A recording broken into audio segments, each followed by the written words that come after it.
Mud squelched beneath heavy leather boots. Wood smoke clung stubbornly to damp wool. Betrayal doesn't roar. It slips through the cracks of a thick oak door in hushed, pragmatic tones. She heard him choose duty over their bond, so she packed her meager life into a single satchel and vanished. Maeve's hands were a map of her station. Her knuckles were permanently swollen. The skin across her fingers cracked and stained a dull, yellowish brown from the tanning vats. She smelled perpetually of lye, scraped hides, and crushed acorns. It wasn't a scent that drew suitors. It was a scent that commanded space, pushing the rest of the High Ridge pack away from her corner of the lower ward. She preferred it that way. In a world dictated by the whims of wolves and the brutal hierarchy of teeth, invisibility was a sturdy shield. The great hall was stifling that evening. 3 massive hearths roared, spitting pine sap and thick smoke into the vaulted rafters. But it did nothing to dry the dampness that seemed to rot the keep from the inside out. It had rained for 6 days. The stench of 300 wet wolves packed into the hall, a mix of damp fur, stale sweat, and roasting mutton, was enough to turn the stomach. Maeve sat at the farthest end of the lowest table, mechanically peeling boiled tubers with a dull iron knife. Then, the heavy timber doors groaned open. The wind howled in, carrying a spray of freezing rain. But that wasn't what silenced the room. It was Kalen, the newly ascended alpha. He had been gone for a fortnight, securing the northern borders. He looked exhausted. Mud coated his boots and breeches, and his heavy sable cloak was plastered to his broad shoulders. He walked with a heavy, measured limp, his jaw tight. Maeve didn't look up. She kept her eyes on the tuber in her hand, but her body reacted before her mind could catch up. It didn't feel like a fairy tale. It didn't feel like magic. It felt like a sudden, violent illness. A sharp twist of nausea roiled in her gut, followed by a spike of adrenaline so intense it made her teeth ache. The air in the hall seemed to thin, sucked into a vacuum that left her gasping. And then, the smell hit her. It cut through the lye, the wet dog, the wood smoke. It was sharp and metallic, raw iron, crushed juniper, and the distinct, static tang of a lightning strike. Her inner wolf, a small, quiet thing that usually slept curled in the dark recesses of her mind, slammed against her ribs. It didn't howl in joy. It panicked. It clawed at her chest, desperate, thrashing, whining with a feral need that made Maeve's hands shake so violently she dropped the knife. It clattered against her wooden trencher. At the sharp sound, Kalen stopped mid-stride. Maeve froze. The entire hall was watching the alpha, but Kalen's head snapped toward the dark corner of the room, toward her. From 50 feet away, across a sea of bodies, their eyes met. Kalen's irises, normally a flat, icy gray, bled out into a luminous, terrifying gold. He felt it too. Maeve didn't feel a swell of romantic triumph. She felt sheer terror. She saw the way his chest hitched, the way his nostrils flared as he drew in her scent. And then, she saw the expression that settled over his harsh features. It wasn't awe. It was fury, pure, unadulterated resentment. His jaw locked so hard, a muscle twitched visibly in his cheek. He stared at her, this mud-stained tanner girl with ruined hands, and his eyes promised nothing but ruin. He didn't approach. He didn't declare her his mate. He tore his gaze away, violently, like breaking a physical tether, and marched up to the high table. Maeve picked up her dull knife. Her thumb slid over the blade, pressing until the skin split. A bead of dark red welled up. The sharp sting of pain grounded her, snapping her out of the haze. She stared at her bleeding thumb, her breathing ragged. The bond was real, and it was going to destroy her. For the next month, they existed in a suffocating orbit. Maeve altered her routines, rising hours before dawn to check the vats, avoiding the upper keep, taking her meals alone in the drying sheds. But the bond was a physical weight. She could feel him in the keep. She could feel his frustration, a low, thrumming headache right behind her eyes. Sometimes, She would be carrying a stack of stiff, cured leathers across the courtyard, and the hairs on her arms would stand up. She would look toward the armory or the battlements, and he would be there, watching her. The look was always the same, a volatile cocktail of base, instinctual hunger, and deep, bitter loathing. He wanted her, and he hated that he wanted her. Maeve understood. She wasn't an idiot. Kaelin was the alpha of a vulnerable pack. They were surrounded by enemies. Their food stores were rotting, and he needed power. He needed a mate from a high bloodline, someone who could bring warriors, grain, or alliances.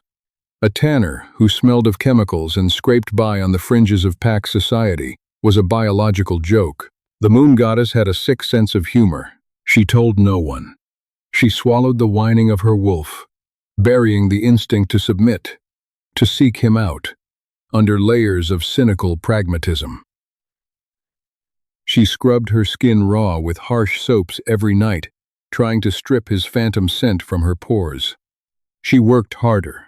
She tried to convince herself that if she ignored it long enough, the tether would rot and snap. But the body knows what the mind tries to deny. Her sleep fractured.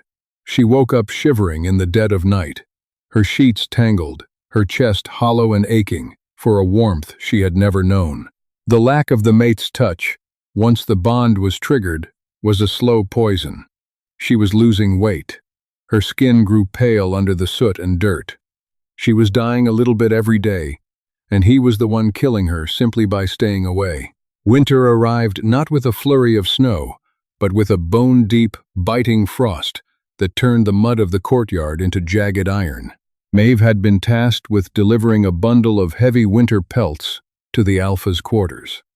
The regular servants were busy preparing for the arrival of envoys from the Blackwood No, the Frostpeak clan. It was a tedious job, hauling the massive, heavy bundle of furs up the winding stone steps of the central tower. Her breath plumed in the freezing air of the stairwell. Her arms burned. She reached the top landing, dropping the bundle silently onto the flagstones to catch her breath. The corridor was dark, lit only by a single sputtering torch in a crude iron sconce. At the end of the hall was the war room. The heavy oak door was pulled shut, but not latched. A sliver of warm golden light spilled onto the stone floor. Maeve bent to hoist the pelts again when she heard her own name. A distraction, Kaelin. The Tanner girl. Maeve. It was Eamon, the oldest of the pack elders. His voice was like grinding stones, raspy and grating. Maeve froze. Her fingers curled into the thick fur of the pelts. She stopped breathing. "She is nothing," Kaelin's voice replied. It was low, tired, and rough. Hearing him speak, hearing the vibration of his voice, sent a pathetic, warm shiver down Maeve's spine. She hated herself for it. "Nothing?" Eamon scoffed. The sound of a chair scraping against stone echoed through the crack in the door. "Do not treat me like a pup, Alpha.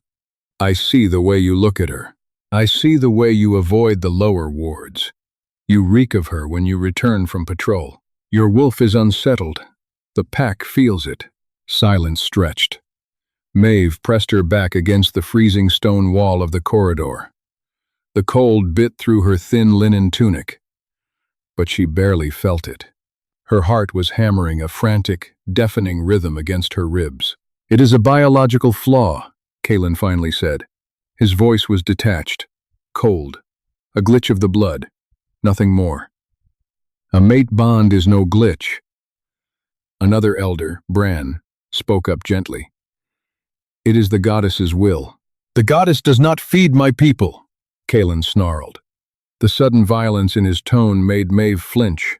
A fist slammed against a wooden table. "The goddess does not hold the northern pass against rogue packs. We have enough grain. For 2 months. 2.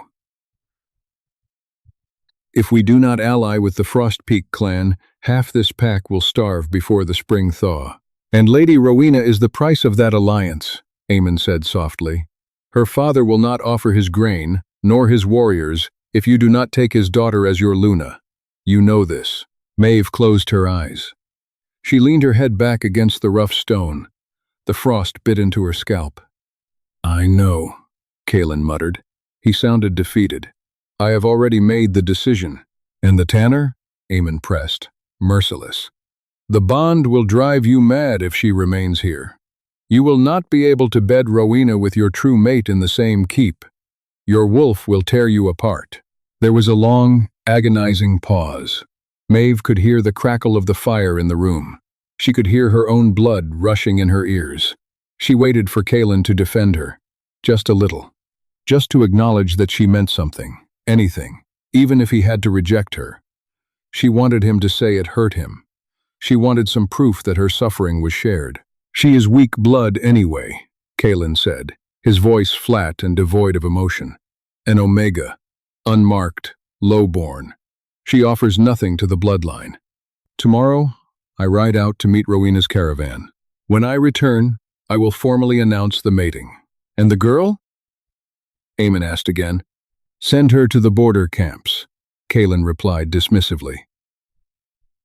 Let her cure leathers for the sentries. Or exile her. I don't care. Just have her gone by the time I return. The words didn't hit Maeve like a physical blow. There was no dramatic gasp, no sudden burst of tears. It felt more like someone had opened a vein in her arm and let all the warmth drain out onto the floor. Exile her. I don't care.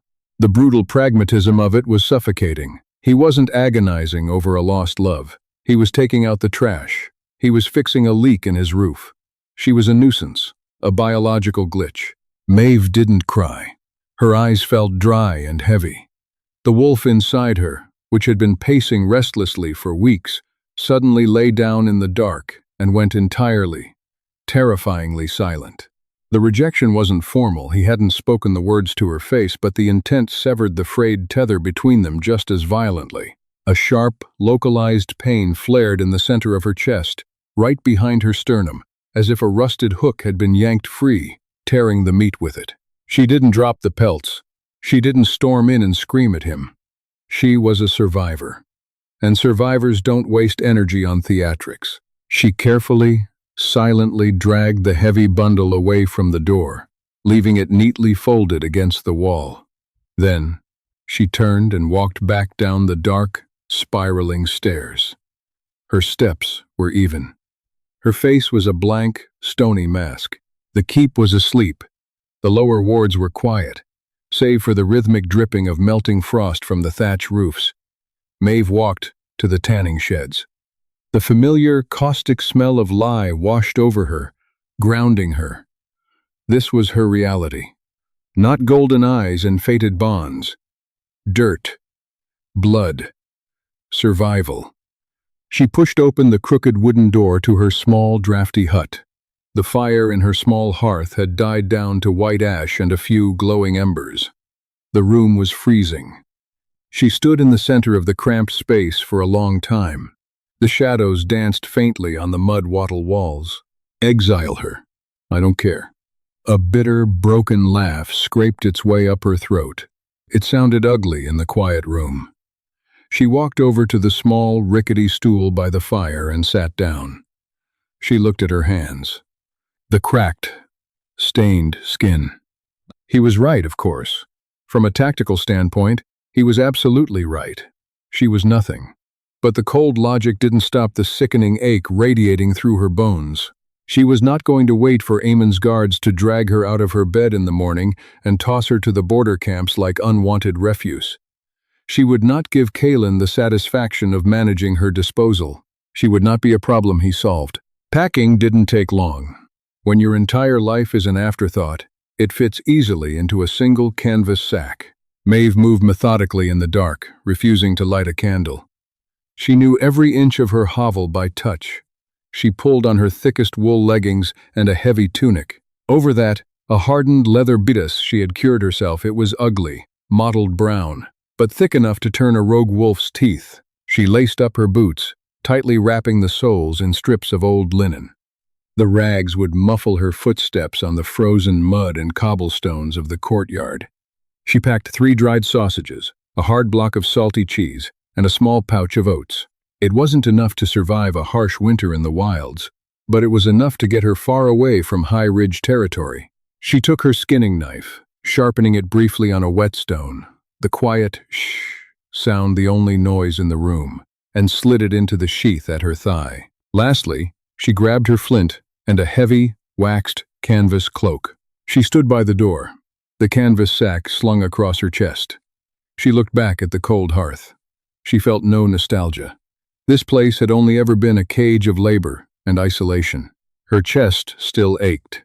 The severed tether throbbed with a dull, rhythmic pain, matching her heartbeat.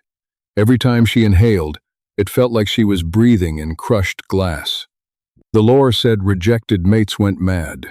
They lost their wolves, lost their minds, and faded away into nothingness. "Let them," she whispered to the empty room. Her voice was raspy, hard. She pressed a hand to her sternum, digging her fingers into the leather bodice. "I will not fade for a man who treats me like dirt on his boots." She slipped out the door. The night air was brutal, a solid wall of freezing cold that stole the breath from her lungs. The sky was an unforgiving expanse of black, choked with heavy clouds. No moon. Good. The keep was heavily guarded, but Maeve knew the patrols better than the sentries themselves. She had spent years observing them from the shadows of the tanning vats.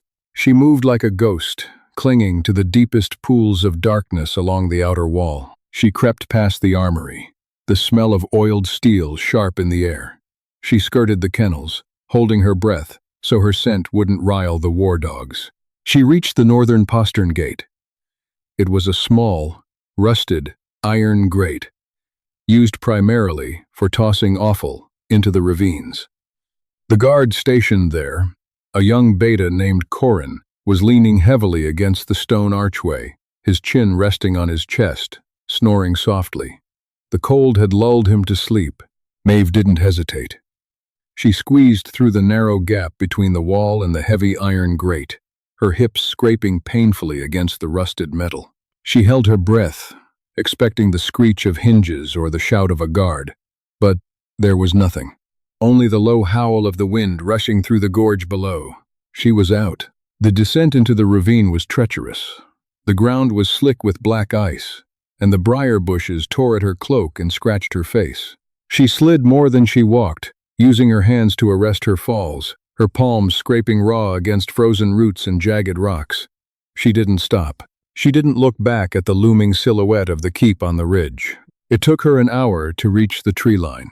The ancient pine forest was a sea of ink.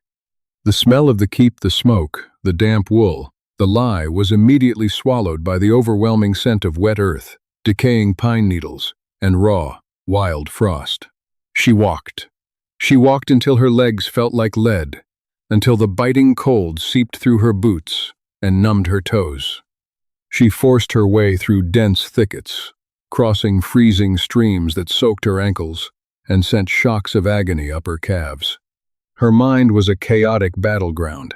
One moment, she was numb, focused solely on the mechanics of putting one foot in front of the other. The next, a wave of suffocating grief would crash over her, so heavy she had to lean against a tree trunk, gasping for air as tears finally, stupidly, uselessly, spilled hot over her freezing cheeks. She hated him.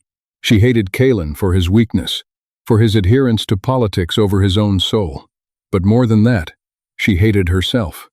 She hated that. Even now, miles away, her traitorous body yearned for the warmth of his chest. She hated that she could still remember the exact shade of his golden eyes. "Stop it!" she hissed to herself, slapping her own numb face. The sharp smack echoed in the dead woods. "Stop!" By the time the sky began to bleed into a bruised, sickly gray, Maeve had reached the territorial border. It was marked by a wide, fast-flowing river. The water was black, churning with chunks of ice. Across that river was the undisputed wild. No pack laws, no protection. Only rogues, bears, and the unforgiving elements.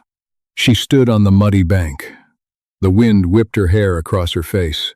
The sun was threatening the horizon behind her, casting long, skeletal shadows of the trees across the water.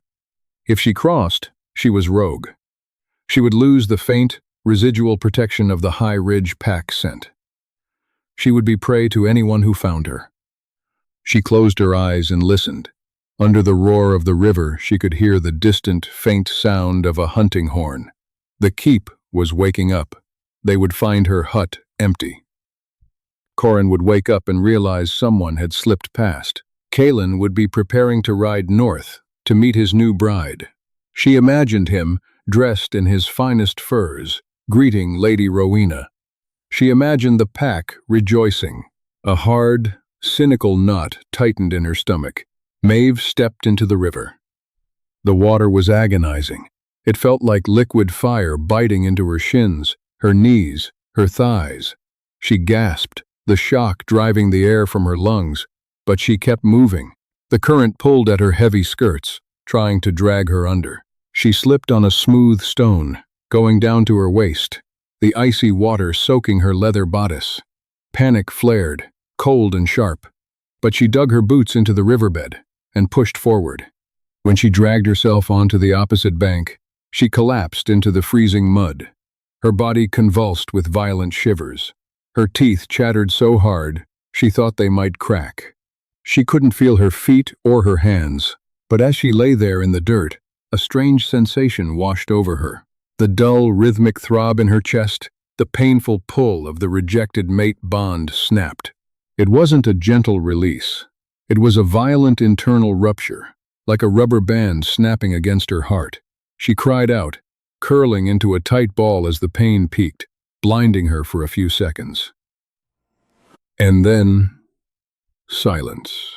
The heavy, suffocating pressure of Kalen's existence, the phantom weight of his expectations and his resentment, was gone. Her mind was entirely, beautifully quiet. Her inner wolf, previously dormant in despair, stirred. It let out a low, tentative chuff in the emptiness of her mind. Maeve slowly uncurled. She pushed herself up onto her hands and knees. She was soaked, freezing, starving, and entirely alone in the most dangerous territory on the continent. She was a rogue. She looked back across the river. The sun finally broke over the distant ridge, casting a cold, pale light on the treetops. She let out a long, ragged breath that misted heavily in the air. A grim, humorless smile touched the corners of her cracked lips. She was going to freeze. She was probably going to die out here. But for the first time in her miserable life, she belonged entirely to herself. She forced herself to her feet, pulled her soaked cloak tighter around her shaking shoulders, and turned her back on the sunrise. She began to walk into the deep, dark woods and didn't look back. Survival in the rogue woods was not a spiritual awakening. It was a brutal, degrading math problem. Calories burned against calories consumed. Heat retained against wind chill.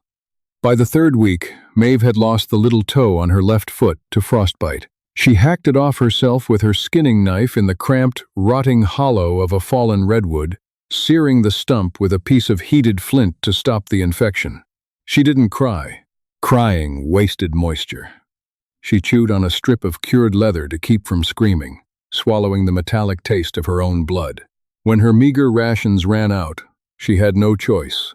She had to shift. Omegas in the High Ridge pack rarely shifted. They were laborers, discouraged from accessing their wolves to prevent challenges to the hierarchy. Maeve hadn't let her wolf out in 5 years. The change tore through her like a violent disease. Her bones cracked with sickening, wet pops. Her spine arched so hard she thought it would snap in two, her muscles shredding and reforming under her skin. She lay in the frozen mud, thrashing, her human screams warping into guttural, ragged howls.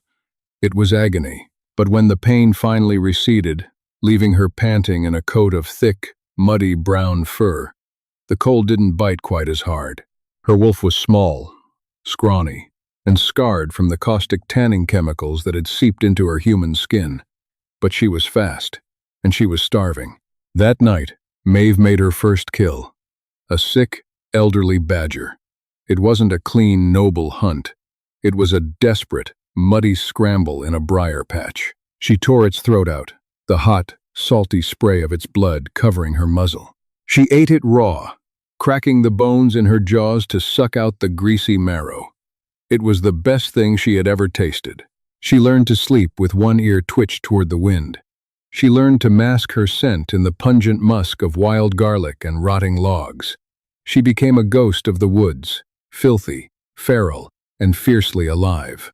The gaping hole in her chest where the mate bond used to be slowly scarred over, replaced by a cold, hard knot of self-reliance. Miles away, behind the high stone walls of the keep, Kalen was discovering that biology did not care about politics. The snap of the bond had hit him while he was in the saddle, riding north to meet Rowena's caravan. It didn't feel like a broken heart. It felt like a massive hemorrhage. He had pitched forward, tumbling from his warhorse into the freezing mud, vomiting black bile. His inner wolf, realizing its other half had been violently severed, went completely, dangerously insane. It tore at the walls of his mind, demanding control, demanding he turn back and hunt for what was lost. His guards had to drag him back to High Ridge, strapped to a litter, his veins bulging black beneath his skin. His eyes rolled back in his head. He survived, but the alpha, who woke up 3 days later, was wrong. His scent, once a grounding mix of pine and iron that settled the pack, had turned sour. It smelled like scorched earth and sickness. He went through with the mating ceremony. He took Lady Rowena of the Frost Peak clan in the Great Hall, binding their bloodlines. But when he tried to consummate the union, his body violently rejected her. The touch of her skin made his gorge rise. His wolf snarled at her presence, refusing to acknowledge the artificial bond.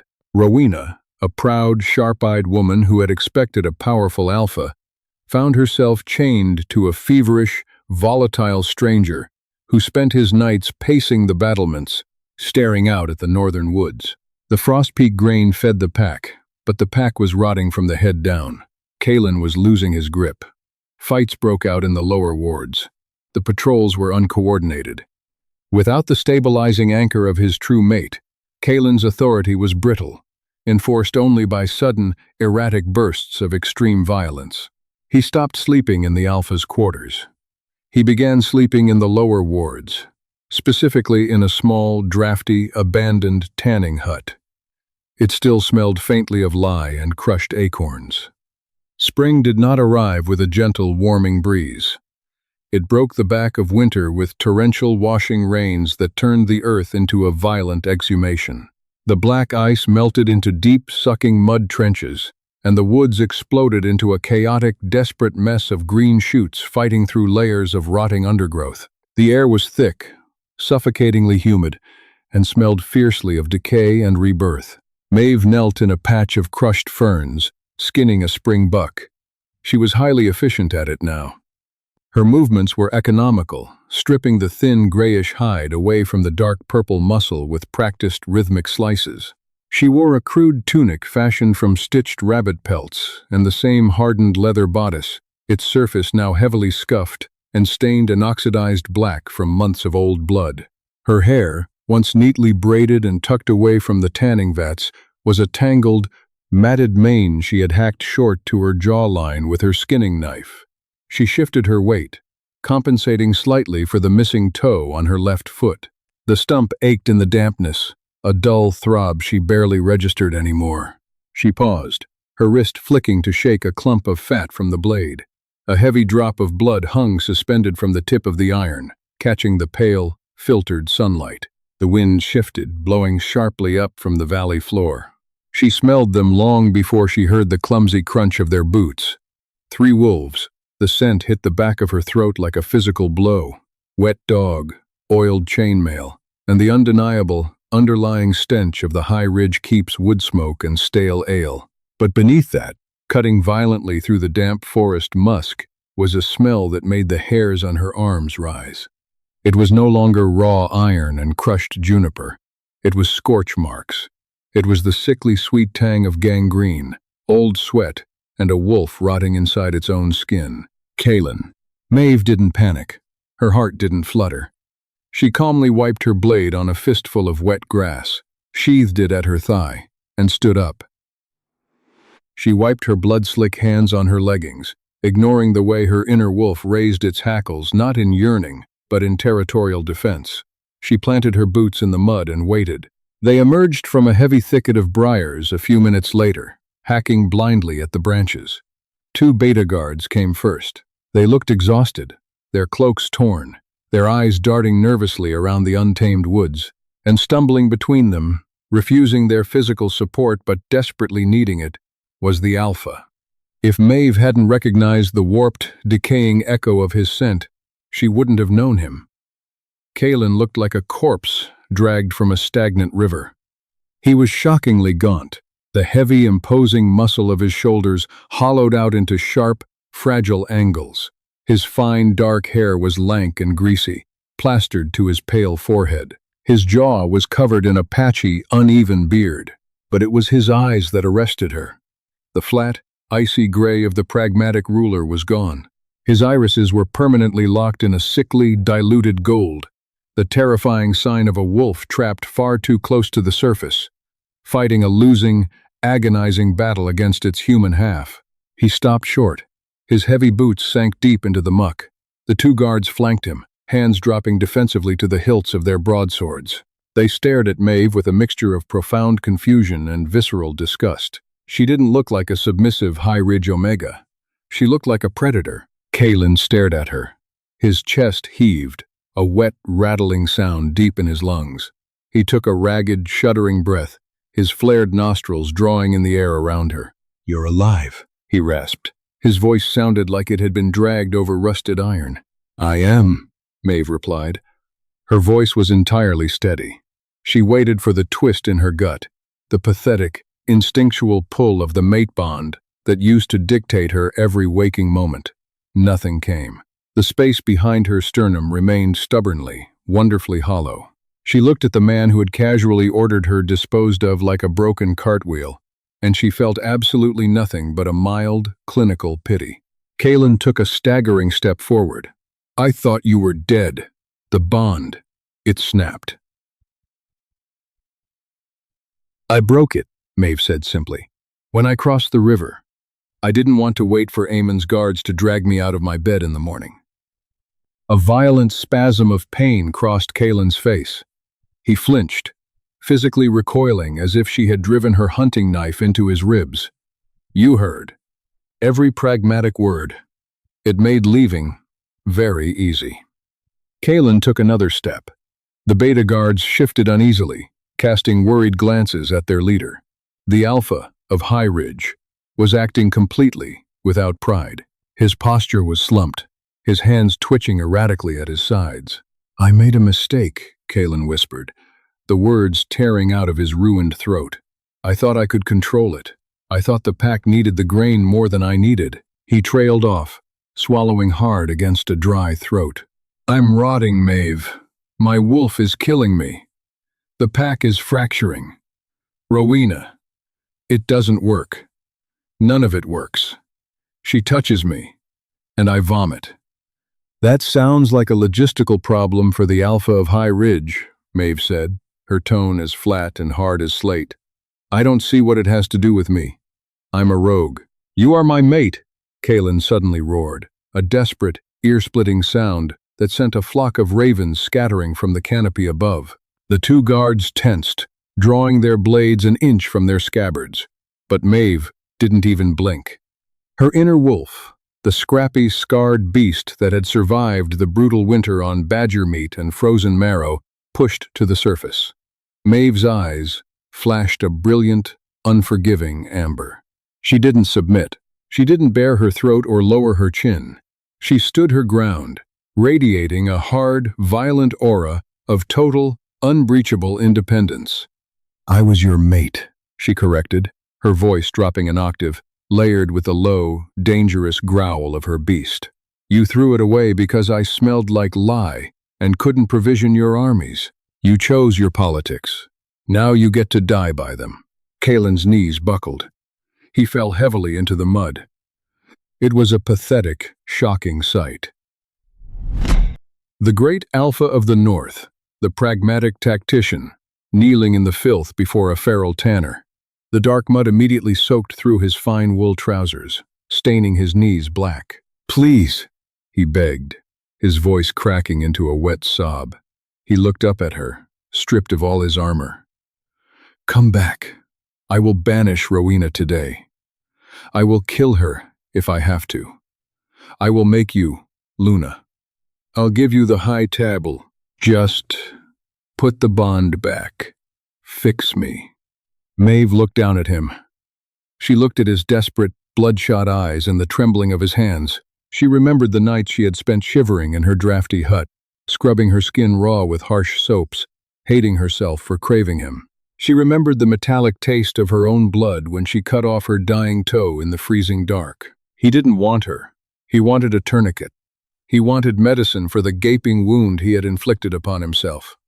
I can't fix you, Kaelin, she said softly, the anger draining away, leaving only exhaustion. The tether is gone. It doesn't grow back.